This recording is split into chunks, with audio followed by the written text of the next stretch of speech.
Hi, this is Jim from Safety Wars. Before we start the program, I want to make sure everyone understands that we often talk about OSHA and EPA citations, along with some other regulatory actions from other agencies, legal cases, and criminal activity. Everyone is innocent until proven guilty in a court of law. Proposed fines are exactly that, and they are often litigated, reduced, or vacated. We use available public records, news accounts, and press releases. We cannot warranty or guarantee the details of any of the stories we share, since we are not directly involved with these stories, at least not most of the time. Enjoy the show. This show is brought to you by Safety FM. From beautiful Orlando, Florida, this is Safety Wars Live for Friday, September 29th, 2023. So I have this program pre-recorded. So towards the end, we're just going to put in a repeat broadcast after I'm done with what I'm saying to fill in the rest of the hour, especially if you are on safetyfm.com and it's one of the other platforms that Safety FM broadcasts live. So what do we have here? It's the last night, or the last day, weekday of Disaster Preparation Month, 2023. Every program just about this month, except for like one or two of them, had to do with disaster preparation. And I've gotten such good feedback from so many people that we're going to make this a regular thing, like all year round as things come up, because there's so much in there. And you get, I don't know, September was a rough month for everybody here, over here on the Safety Wars side of things with schedule, and we couldn't be on every day, that sort of thing. So we're going to continue this on and on and on. And I'm going to start with my conclusion here, and for those of folks, because most of our folks like to listen to the opening monologue and then, go down and listen to the rest of the program later on. I'd like to get the really important stuff out first. I mentioned this before. A couple of years ago, I came out with a book on nuclear terrorism, and I'm thinking about redoing that book.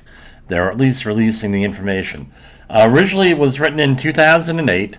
I was on a project where I had like the night shift, and long breaks, 3 or 4 people there, and I decided, hey, I'm gonna start putting together some training materials for the radiation section of the HAZWOPER class, the Hazardous Waste Site Operations and Emergency Response. And what we ended up doing,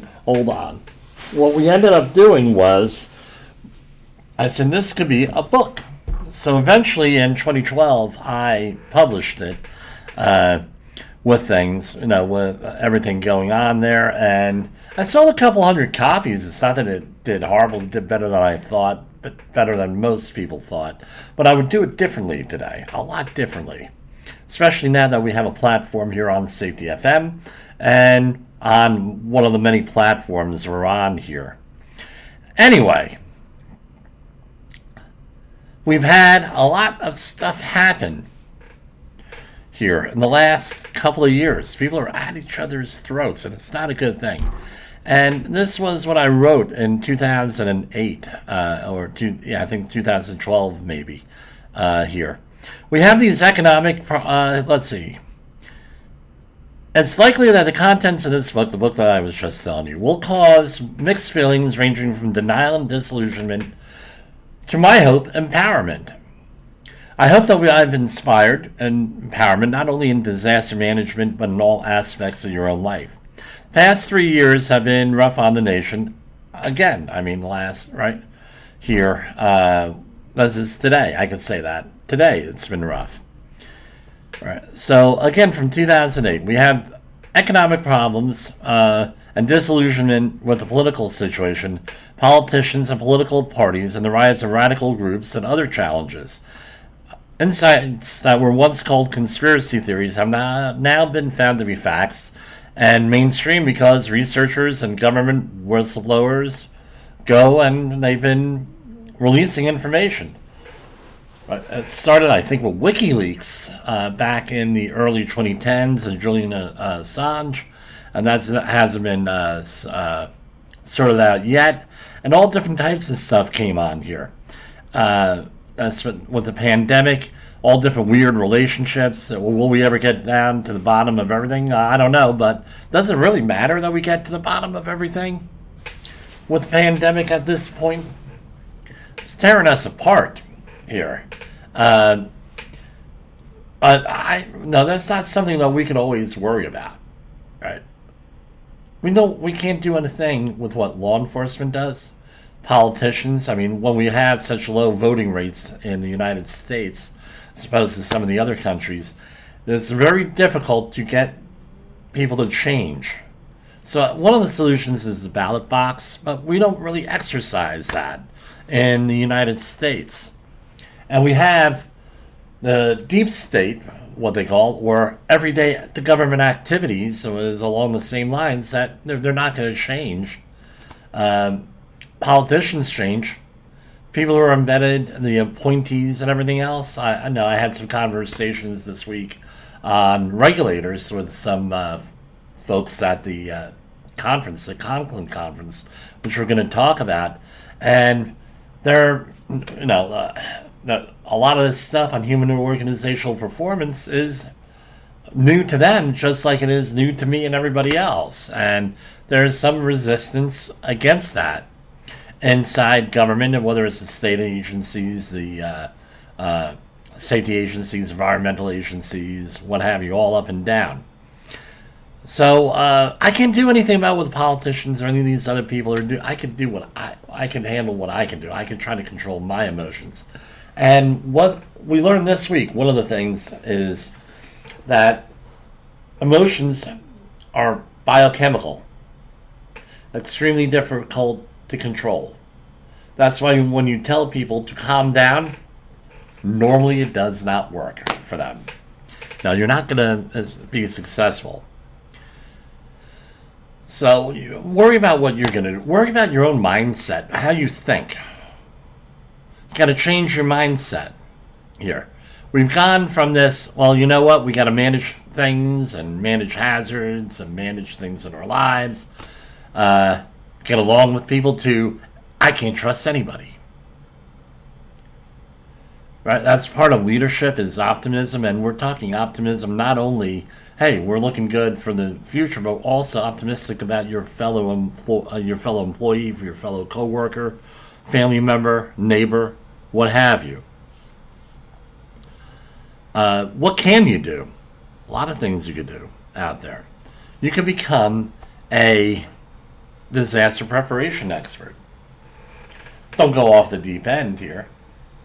Be that go-to person in your community that knows about disasters, that's trained, even if you cannot trust anybody in your neighborhood, because if we have neighborhood issues, we have people we don't, may not be able to share, but maybe if there is an emergency or disaster, you can help if possible.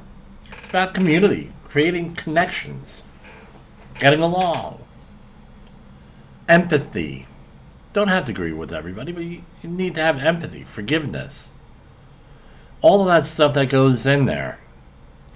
You could empower yourself, expand your own capabilities, maybe put things on social media, maybe not put things on social media, maybe refer people to different things. I want to end with this. How are we treating our fellow human beings? Good or bad? I pause for a reason, for you to think about this. That's a question you need to ask. When we're in our interactions, are we leading to better understanding of each other, better context to our situations, harmony, or are we doing more discord? Are you being part of the problem or part of the solution with this? Right? You can't change what the other person does. You can change what you do. You can try to empower, inspire, and educate people. And that's what I hope to continue to do here over the next year until we hit our next disaster preparation month, September 2024, we'll figure out what the theme is then. This month, the theme was taking care of the elderly. Now, for older people, what are their needs? Because it's not the same as a younger person, obviously. And let's remember, all of this does not have to happen all at once. This could is an ongoing process. Disaster preparation is an ongoing process. Could take many, many, many years for that, a lifetime.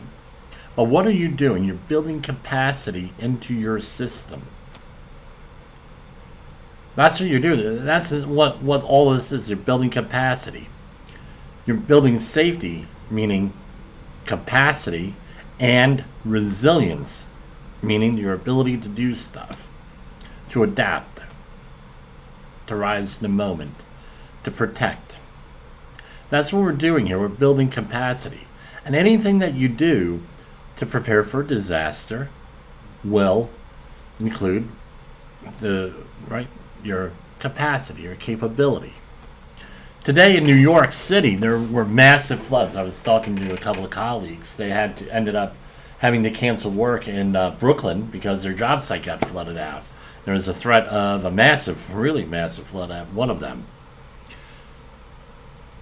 That's all I got for Disaster Preparation Month. We'll just continue doing this. This week I spent in Orlando. I was at the Conklin Conference.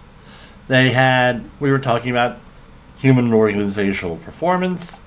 That was Todd Conklin's gig the first day, but we all talked about it all through the day. Jennifer Long talked about accountability. Andrea Baker and Bob Edwards, they were teamed up to give a great presentation on learning teams. New way of doing things. Rather than adversarial, we all get along to try to protect those organizations. We try to put things in context, understand things. It's along the lines of, and I'm going to be honest with you, it was a little bit triggering for me because I worked with someone who did this at a oil facility in New Jersey. I don't like what's going on here, so I want everybody to take 2 days off and think about it. You're all not to be here tomorrow, and we're going to think about it. And it doesn't really get you the solution to what you're doing, what actually happened during an incident, what's going on with the company. The other thing is, one of the others, we're going to fire you. You violate this rule, we're going to fire you. Well, why don't you figure out why that rule is being violated? Is it the employees saying, "Leave you, I'm gonna do what I want, I'm not gonna do it," or is it like something else? Can it be fixed? Maybe it has nothing to do. That rule violation has nothing to do with the rule. It's just the way work gets done. So, and then we finish off with Marc Yester, who had fantastic stories in his career with the National Park Service, but also some of the stuff afterwards on accidents. And he was one of those guys at the Grand Canyon, who was in a park ranger there, and he actually did emergency response for them, or emergency rescue, things of that nature. Really interesting stuff. And how does all of this apply to what we're doing here? Now, obviously, this was the second conference that Todd has had in the last 5 years. Now, COVID fouled things up. They had one earlier this year in Santa Fe, New Mexico. Then this one was in Orlando, Florida. And they're planning on another event sometime next year. But things happen, things change. That may happen, that may not happen. But I'm going to refer everybody to go over to the Pre-Accident Investigation podcast and all the other programs on Safety FM. There's like 18 something, where we talk about all this type of stuff, human organizational performance. There's no substitute for in-person training. That's what I learned this week. Where I've read most of the books, spoken to people, had a couple of people on this program, were on other people's programs. We talked about human and organizational performance, but there's nothing like, I've taken the online stuff, and there's nothing like going in there and interacting with somebody, interacting with other people. You get to learn things. And, everything, one of the things is I found out I have to go and I have to rethink what I am doing in my professional life. With how do I integrate all this information that I've gotten, and this is like the first time in 5 years I've ever learned anything here at this stuff. Usually it's, you take a fall protection course. They're good courses. Well, this is new equipment, this is what you face in a fall, this is some of the physiology, okay, that's all great, that's good, and I pass it along, But this was about ideas. New ways of thinking about the world around you, your working environment. And if you really want to go out there, it changes the way you treat other people. Maybe you'll be a little bit more empathetic and get to that place that we talked about during the earlier part of my monologue here on getting along with everybody, on harmony, societal harmony. So maybe we don't have more social upheaval. And I'm going to be looking into that October 4th situation. Someone had forwarded me some information here via text. Hey, what do you think about October 4th? And a couple of people said, hey, you should be talking about October 4th. I believe that's the emergency alert system test day. And there's every time they come up with this emergency alert system stuff, or something like it, like we have massive drills, and everybody goes haywire. So I'm going to look a little bit more into it. I can't really comment on it other than saying every time that these things come up, we get all this conspiracy theory and this and that, and it's crazy out there. But we're going to look into it. We'll see what it is. We're going to go into the OSHA news releases today. So, like I said, we're going to do this for about 15 minutes, and then we're going to go to a pre-recorded program for that. So don't be confused if you're on Safety FM. Department of Labor cites Irvington contractor who exposed roofing workers to fall dangers and other hazards at a Hasbrook Heights work site. This is out of Division 2 in New Jersey, Irvington, New Jersey. Federal workplace safety inspectors have cited an Irvington contractor who exposed employees to potentially deadly falls by allowing them to do roofing work atop a 2-story home in Bergen County without required fall protection equipment in this past March. So what do we have? We have 1 willful and 3 serious violations, assessed at $77,684. Now, I'm not going to obviously I'm not going to mention the name of the company. That's not our policy here. I let it slip out sometimes. I'm not going to lie, and everything here could be litigated, vacated, reduced down, right, to whatever, and negotiate. All this stuff goes in there, and I would suggest that you have legal representation before you start going into the and with OSHA. A lot of people think, oh, well, I can handle this myself. Well, when you're dealing with all this stuff here, it probably I'd advise you to get a qualified attorney dealing with this that deals with this all the time. This week I was talking to people with horror stories. Oh yeah, my boss, he can handle it. All this stuff, and then this wasn't part of the class from the other conversations like breaking lunch. My boss thought that we could handle this. Well, guess what? OSHA was back a year later with repeat and violations to stuff that probably should have been contested in the first place. Right? This is one of the things with the practice and learning teams where OSHA shows up post-incident for non-fatality type of situation, but it was an incident, and they had a learning team already done, were able to produce documentation. Guess what happened? OSHA said, oh, great, you already handled it, thanks, and left, because they're like, that's not a a place of employment that we should really be looking at and giving problems to, because they're trying to do the right thing here. Citation 1, Item 1, and this is back to the roofer. Type of violation serious. General duty clause violation. Now, here we go. Employees riding in the rear of a cargo van were exposed to impact hazards from sitting unrestrained on an unauthorized passenger seat and exposed to struck-by hazards from unsecured equipment and tools on or about 3/1/23. The unauthorized thing. That sounds to me, among other methods, one feasible and acceptable method to correct the hazard is to comply with the vehicle's operating manual. Do not let anyone ride where a safety belt cannot be worn. Do not allow passengers to ride in any area of the vehicle that is not equipped with seats and safety belts. My thing is that they probably had a sitting on a 5-gallon bucket or an old chair, or maybe on the floor with that. Citation 1, Item 2. That was $4,465. And next one is Citation 1, Item 2. This is no hard hats. $6,250. How much does a standard hard hat cost, Type 1?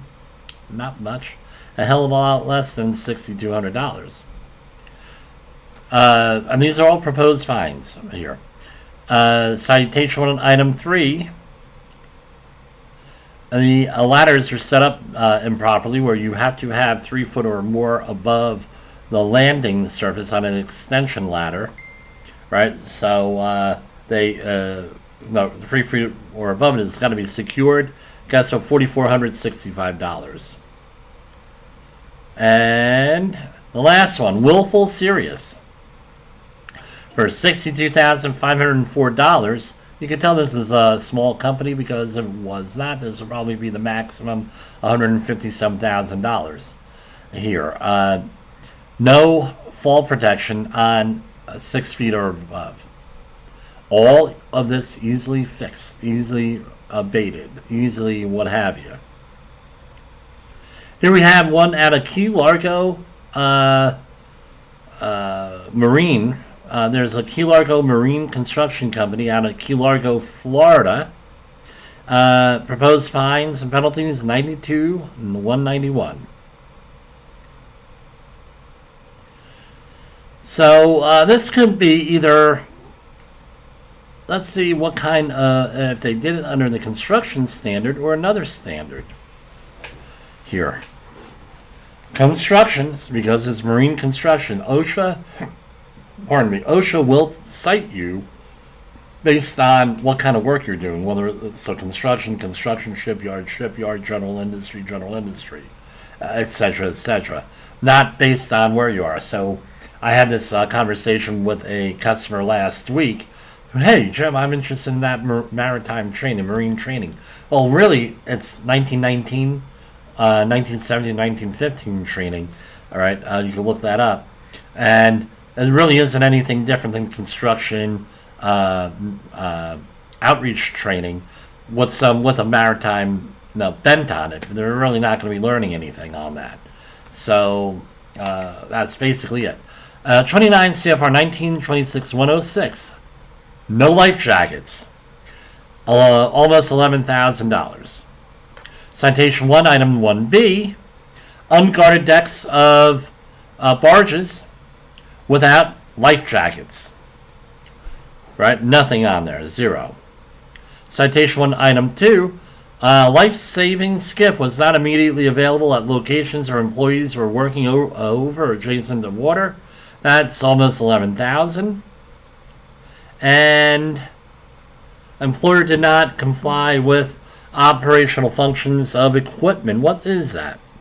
On or about blah blah blah. Employees were exposed to drowning, struck by, and caught fishing hazards, while the employer failed to comply with the crane manufacturer's procedures when using a boom with a length superior to 40 feet without a retractable high gantry fully extended to provide stability and support the load and capacity of the boom. That's $11,000. It sounds like they had a crane on a barge with this. Citation 1, item 4. They exceeded the equipment operated, right? In this case, the crane was overloaded, and it threatened employees with drowning, struck by caught between the hazards. 15,625. Citation 1, item 5. The operator was not trained formally. $11,000. Citation 1, item 6. The employee was not in a personal platform or bosun's share.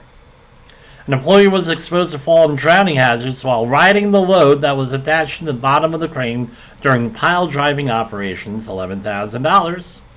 Citation 1, item 7. Serious. The employer did not erect and maintain control lines, warning lines, railings, or similar barriers to mark the boundaries of the hazards. $10,938. Citation 1, item 8. Physical attachment, corralling, rail system, and centerline cable system did not meet the requirements of options 1 through 4 in this section. Right? Employees exposed to drowning, struck by, and caught between hazards while a crawler crane on a barge was not physically attached to it. So they just had this crane on the barge without being physically secure. Another $11,000. For a grand total of $92,191.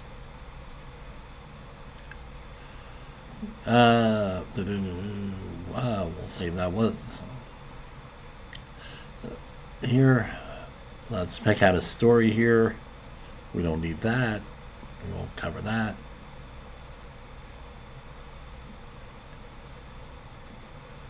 Contractor enters into deferred prosecution agreement and agrees to pay $370,000 for willful safety failures in employees' 2019 fatal fall in St. Joseph. So this is out of Kansas City, Missouri.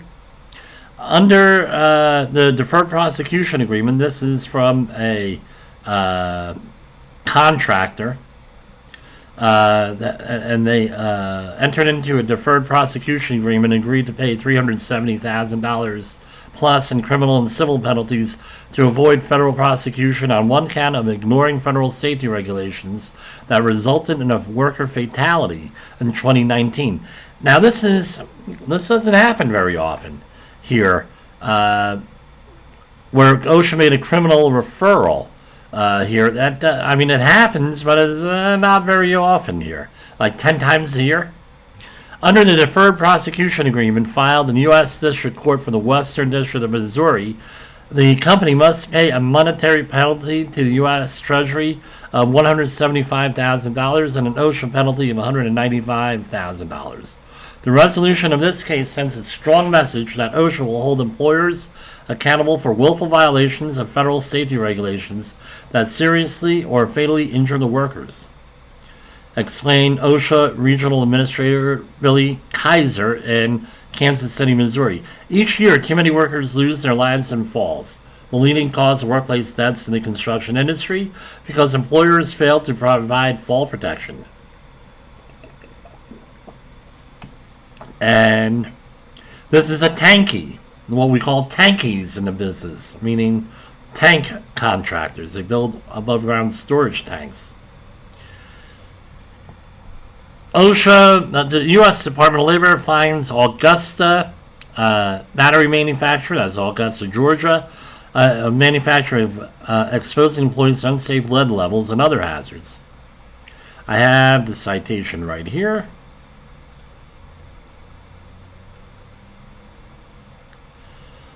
Citation 1, item 1, no respirators. That, right? No respirators were not cleaned and disinfected. 15,625. Citation 1, item 2. This is lead standard. By the way, we do have a video for lead training for sale. You could buy it here. I'm going to start pushing it more.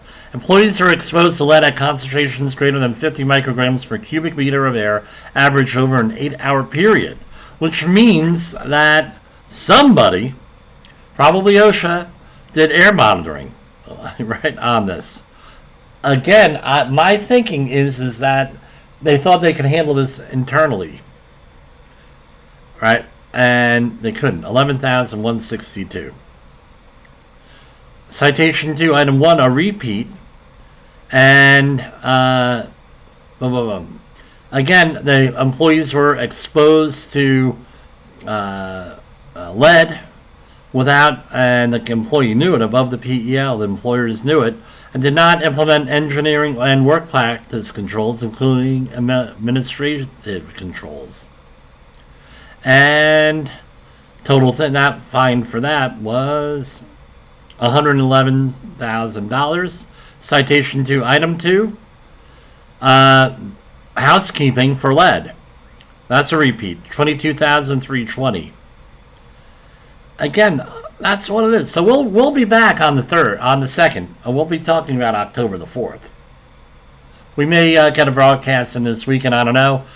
We are having meetings here in Saturday, tomorrow, also with stuff, and we're taking care of business here.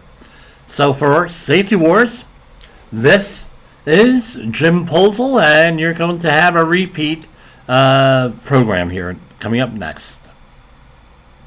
Good night, everybody.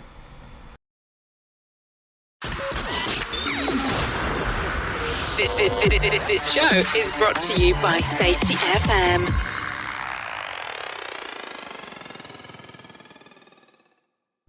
The following program is rated for mature audiences and may contain adult language, adult situations, and frank safety discussions. The names and certain details have been changed to protect the safe and the unsafe. But believe me, every item in here is true. Here we are out in Colorado. We're recording this podcast. I wanted to introduce you to a member of our team, Katie McGrogan. She comes to us from the firefighting industry, if that is an industry, and also as an EMT. We were fortunate enough to hire her about 1.5 years ago. And why don't you say hello, Katie? Hi, everyone. So Katie has had a couple of questions over the last month or so, and this has been an ongoing topic in the safety industry, and we wanted to talk about it. What's your main issue that you deal with that on the jobs, it seems?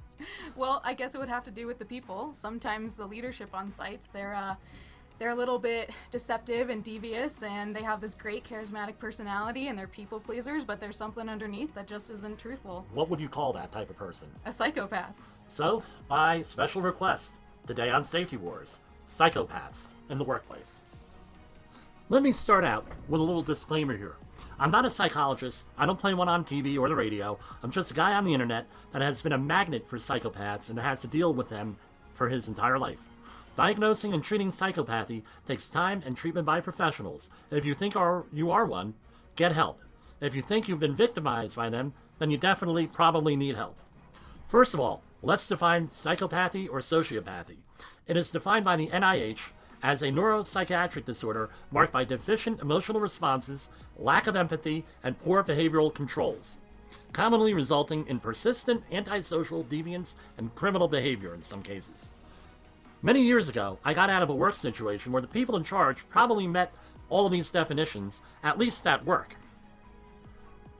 About 2 weeks after I got out of that situation, I was listening to John Batchelor, a radio talk show host out of New York City one night. He was interviewing Dr. Hare, a noted psychiatrist and developer of the Hare's list of psychopathic indicators. He listed some of the major attributes of psychopaths, and sure enough, those are often the types of people that I had to get involved with in my career. Old school project managers in construction and environmental management were always rampantly psychopathic, in my opinion, going back and looking back 20 years later. It was accepted. It was incentivized.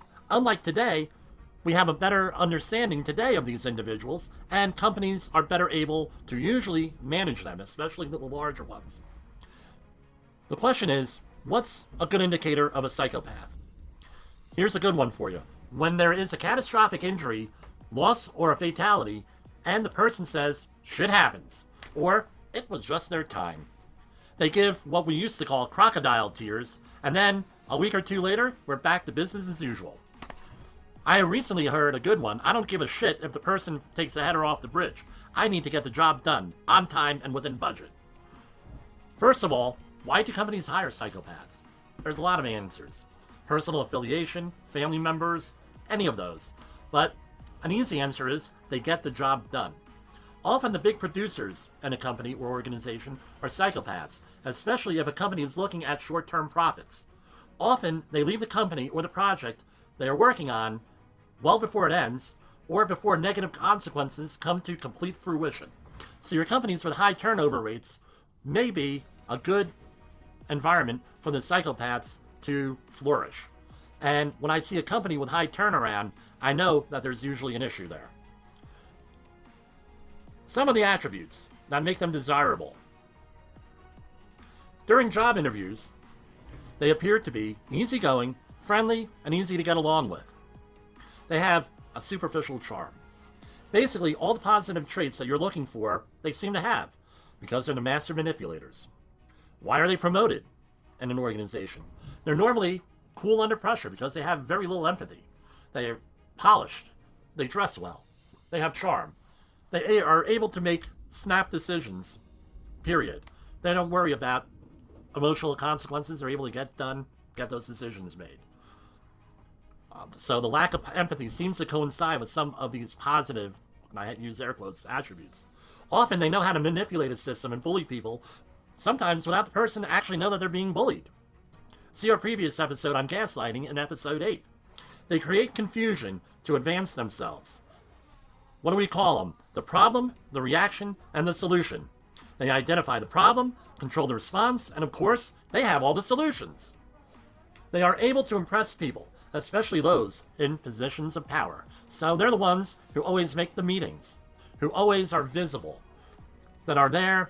And they get to know everybody. They get to know the management. While you're in the field doing what you're doing in the field, they're in the office doing what they do in the office, creating networks, partnerships, and everything else. Those are the ones that might be psychopaths. That's, in my experience, where they exist, right? How do we identify them? Right? Here's some more attributes. Again, some of these are from Dr. Hare, some of them are not, right? They have a high estimation of themselves, right? So one of the things is often, and this is my experience, they are smarter than you, and they let you know. And they'll always remind you. The implication is that you are not. Now you're able to be manipulated. You're put into a situation being manipulated. Pathological lying, where they're going to lie over everything. We're not even talking the white lies. We're talking lying when they don't even need to lie. They're just lying, right? The lack of remorse or guilt for anything. Manipulativeness. Lack of empathy, right? They're emotionally not mature. My favorite, the parasitic lifestyle. This is back from my political activism days. These individuals typically own nothing, have no credit, like you run a credit score on them, it's like 300, right? They have multiple bankruptcies through, and people go bankrupt all the time. That's not what we're talking about. We're talking about multiple bankruptcies for not really valid reasons, right? They don't pay their income taxes or any other taxes, work off the books and for cash. All of those things are parasitic lifestyles, in a lot of cases when it's taken to the extreme. Failure to accept responsibility for their own actions, right? That's number 7. They often manipulate situations that you should take the blame for their mistakes. So we're going to blame somebody else. We're going to blame the guy who's off that day, right? Again, go back to the whole thing with pushback that safety professionals get. So a good one is, you're on vacation, a problem arises, they could wait till you get back from vacation, but they call you on vacation to fix it and blame you because you're out of the office, and then when you come back in, all of a sudden, you have a mess on your hands. If someone does that, that's a pretty good indicator that what you're dealing with. This is the other thing. If you admit that you're at fault, then they say, well, look, he admitted to fault. Now it's deflecting blame away from them. And they use that to manipulate you. So now you're in a situation where, hey, I could have done that a little bit better. Now they use that as they amplify it, and that's used to manipulate you and make you look bad, make themselves look good. They're unable to set realistic long-term goals. How do you identify this? If, let's say you're a worker and this is your manager is a psychopath, during your annual review or maybe some other appropriate time, say, hey, where's this organization going? And if they don't have good long-term goals that are even realistic, they have no way of getting there, right? That might be an indicator that you have a problem here, because managers often indicate to you that you should have long-term goals and your short-term goals. Well, guess what? The managers should also have that. They should be able to communicate a vision for their organization. If they don't have that, that's a red flag. And general irresponsibility. Are they irresponsible in everything they do? They don't care. No work ethic. You name it, they just general irresponsibility. Now we're into what we wanted to talk about. What are we going to do about it? Documenting things might help, but realize that in documenting things, that's a distraction from everything else you have to do. So if the C-suite accepts them, there's very little that you can do about it, right? Very little. Some of the solutions are from Amy Morin from an Inc., that's inc.com article from April 2018. She has a couple of things on here, right? Number one, keep your emotions in check. If you're dealing with a person who lacks empathy, they're going to use that, your empathy, against you. So you might have to be a little bit, give up some of your empathy and be as cool as they are, right? But don't be intimidated. Number two, one of the ways that a psychopath controls people in situations is to intimidate you. You know, so they give you a problem or what have you, right? And they intimidate you with it. You're going to do X, Y, and Z. They give you what we used to call a shit sandwich and force you to eat it. Just be careful you don't do anything illegal. Because I tell you what, if you trade pain for pain with these people, one, they have no empathy. It ain't going to impact them. However, you lose a bit of yourself. So trading pain for pain ain't going to get you to where you need to be here, and it's going to make you look bad, right? Don't buy into their stories, especially if they always paint themselves out to be the victim of things. What kind of stories? Are they showing, hey, this is a story, and this is how I overcame it, and I'm going to overcome it this way, right? That's, if they're saying, well, I was the victim, and this guy did this, and this guy did this to me, and woe is me, they're looking for you to give them sympathy, so then they could use it to manipulate you into the situation. Here's another one. Turn the conversation back on them. Use their flaws against them. So, ask questions. They want to, well, how are we going to do this? How would you handle it? Well, those are two questions, but you try to turn it back on them in a polite, professional way. The last thing, and this is becoming more and more popular because of COVID, opt for online communication before an in-person communication. This way there's some type of a quote-unquote paper trail with that. So, what else can we do here, right? You don't want to lose part of yourself and drive yourself crazy with these folks, right? So, if you're in human resources, go and look at this stuff. You can look up some professional resources that are legal, or maybe you could weed out some of these personalities, see if they're going to fit into your organization. If you don't hire them, you don't have to deal with them. However, no, you can't do anything illegal. I'm not advocating doing anything illegal or immoral or unethical. For psychopathy to be a clinical diagnosis, it needs to be addressed by a psychologist or psychiatrist. Now, in my non-professional experience as a psychologist, right, I think we all have a little bit of psychopathy in us. But when it becomes a problem, right, it has to be addressed. So one other parting point. Confronting these folks. You try to confront them up front. Professionally, ethically, morally, legally, up front. Versus letting things fester and then you have an explosion. Because then at that point, when you explode and unload on them, then they're the victim. They will play the victim card, and now you're the aggressor. And things, again, are going to be turned around on you. So, if you recognize these trends in you, maybe you need to get counseling. But the other thing is, if you're a victim of a psychopath, you need to really get some kind of help out there. So if you're a victim, right, or suffering from any other emotional abuse, there is help out there. Two sources out there in the National Suicide Prevention Lifeline at 800-273-8255 or mentalhealth.gov. For Safety Wars, this is Jim Posel. The views and opinions expressed on this podcast are those of the host and its guest and do not necessarily reflect the official policy or position of the company. Examples of analysis discussed within this podcast are only examples. They should not be utilized in the real world as the only solution available, as they are based only on very limited and dated open source information. Assumptions made within this analysis are not reflective of the position of the company. No part of this podcast may be reproduced, stored in a retrieval system, or transmitted in any form or by any means, mechanical, electronic, recording, or otherwise, without prior written permission of the creator of the podcast, Jay Allen. In the professional safety community, communication and planning are just a few keys to your program's success. The question many practitioners have is, where do I start?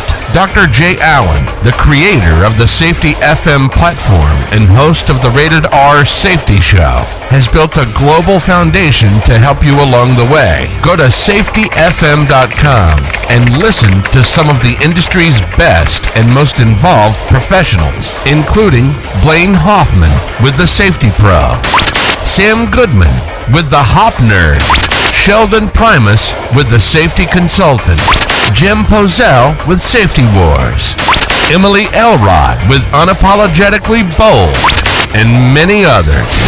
As individuals, we can do great things, but as a team, we become amazing. Dial into safetyfm.com today and surround yourself with a powerful force of knowledge and support.